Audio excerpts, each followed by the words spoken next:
Selamat pagi saudara-saudari di dalam nama Yesus Kristus. Hari ini kita akan mendengarkan firman Tuhan. Terlebih dahulu kita akan berdoa. Mari kita berdoa. Terima kasih Bapa, hari ini kami bersyukur kami boleh dibangunkan dan kami akan melakukan aktivitas kami. Kami mau mendengarkan firman-Mu. Berkata-katalah kepada kami siap mendengarkan. Di dalam nama Yesus kami berdoa. Amin. Firman Tuhan bagi kita Matius 10 ayat 1-4. Demikian firman Tuhan. Yesus memanggil ke-12 muridnya dan memberi mereka kuasa untuk mengusir roh-roh jahat dan menyembuhkan orang-orang dari segala penyakit dan kelemahan.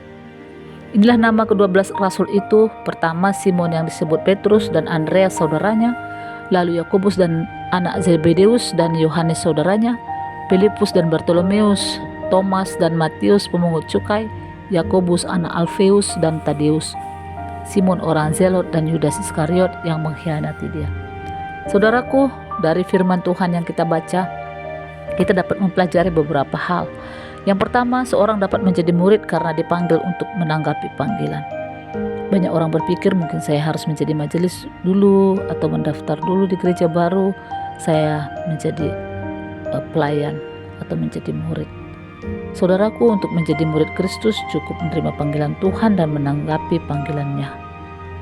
Saudaraku, kita bukan hanya menjadi orang yang beragama Kristen, tetapi kita juga harus menjadi murid Kristus yang mau diajar dan hidup menurut kehendak-Nya.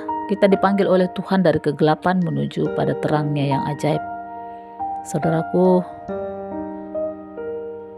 kita dipanggil Tuhan adalah orang berdosa dan mereka yang sedang berjalan menuju neraka. Bagaimana Kristus memanggil kita? Firman Allah adalah buktinya.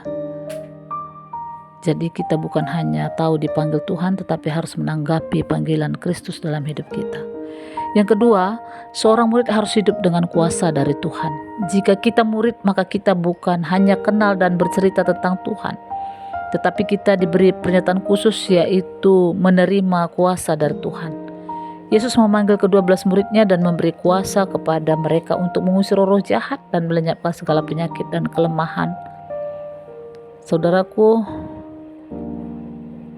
hari ini kita mau supaya Tuhan tetap memberikan kuasa itu kepada kita. Dan Tuhan mengutus kita untuk menjalankan tugas menjadi murid. Saudaraku, yang ketiga, seorang murid yang tidak berjaga-jaga dapat mengkhianati Tuhan. Karena Alkitab mengingatkan untuk jangan memadamkan roh yang selama ini menopang kita. Alkitab menuliskan tentang Yudas Iskariot yang dipanggil Yesus menjadi muridnya, namun mengkhianati Yesus karena dia tidak berjaga. Roh memang penurut, tapi daging lemah. Saudaraku, tetaplah kita berjaga, hidup dalam kebenaran dan kekudusan. Maka dalam segala perkara Tuhan menguatkan kita.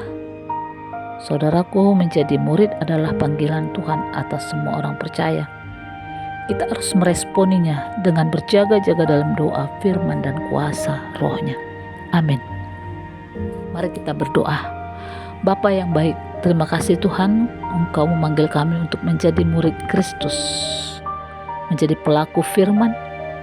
Kami dipanggil dan menanggapi panggilan itu. Dan sebagai murid kami hidup dengan kuasa dari Tuhan. Dan seorang murid selalu berjaga-jaga. Di dalam roh Tuhan kami mampu menjalani menjadi murid Kristus dan menjadi berkat bagi banyak orang. Tolong kami Tuhan, supaya kami meneladani Kristus, melakukan apa yang Tuhan kehendaki bagi kami. Terima kasih Tuhan Yesus. Kami berdoa dan menyerahkan hari ini ke dalam tangan-Mu. Tuhan senantiasa memberkati kami, memberkati aktivitas kami. Biarlah semuanya memuliakan nama Tuhan. Di dalam nama Yesus kami berdoa. Haleluya. Amin.